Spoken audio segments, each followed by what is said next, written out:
morning, friends. It's Tuesday, June 21st. I'm Marv Eisen, and we begin today looking at the economic calendar for June 21st.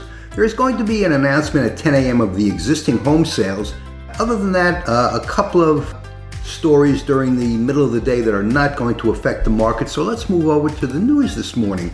And the market post-holiday, and I hope everyone had a great Juneteenth holiday. So post-holiday futures are all in the green. Dow, S&P, NASDAQ. Oil has come down a bit, down to 110. That's still not great, right, guys? And the U.S. Treasury is up at 3, just about 3.3. And those rates are destined to go up further.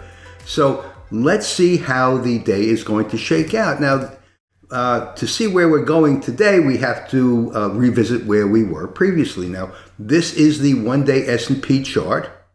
On Friday did see the market putting in the low of the year right here, the low being at 36.36. So we start the day probably the market opening up above fair value. This was Friday's trading on the 3-minute E-mini chart. And I'm showing you my trading zone for Friday and the equilibrium represented by the close on Thursday, which is the gap. Friday, the market opened right about at equilibrium. One of the things about trading is that the least certain part of the day to trade is right at the open, because the market is generally going to make a sudden move, and it could retrench, but sometimes not. But still in all, at the beginning of the day, at 9:30 at the market open, that's when we know the least a bit about the market. That's when we have the least amount of information. And while conventional wisdom, and I don't know that it's wisdom, says that you can trade within the first half hour of the day, make money, and then live your life, go about the rest of the day, that's not always the best advice, because the market does what it does, and generally in the morning, for the first half hour, maybe an hour, the market does things to sort of feel itself out, like a blind man feeling his way around. But the market has a way of moving that we can better understand if we wait to trade after watching to see which way the market is going. And here, for example, on Friday, the market opened up, went down first 10 points, then opened up. There are 10 points between each horizontal line on this chart. Shot up, and then back down into our trading zone, back down to equilibrium, and then put in an intraday low right over here with this, not quite a hammer, but still in all, put in an intraday low corresponding to an oversold stochastic.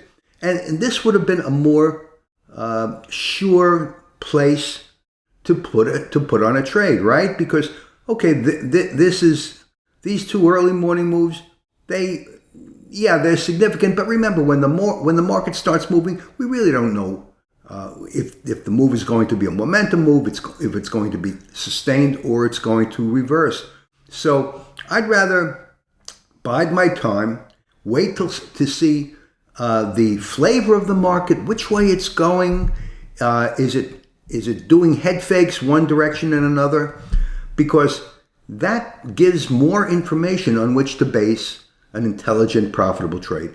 So that's all I'm going to say about that. Many people who trade say that you can make a lot of money in the morning and then close your computer, go home, and that's it. But it sort of works the other way many times, right? Bide your time. See which way the market is really indicating it wants to go. Learn about the equilibrium, which is the previous day's close. Always mark the equilibrium on your chart. If you have the trading zone, always put the trading zone numbers on your chart and learn how to use it. And you'll be more consistently profitable as a trader. So that's all I'm going to say. I wish everyone has a great day today. Thank you so much for watching. I'm Marv Eisen of Timeless Dollar. If you're looking for some training on how to trade the E-minis and micro E-minis more consistently and profitably, check out my site at timelessdollar.com. Enroll in my free trading course, enroll in my regular trading course, and I hope to see you there. Thanks again for watching. Have a great day. Trade with much patience, and I'll see you in my next video.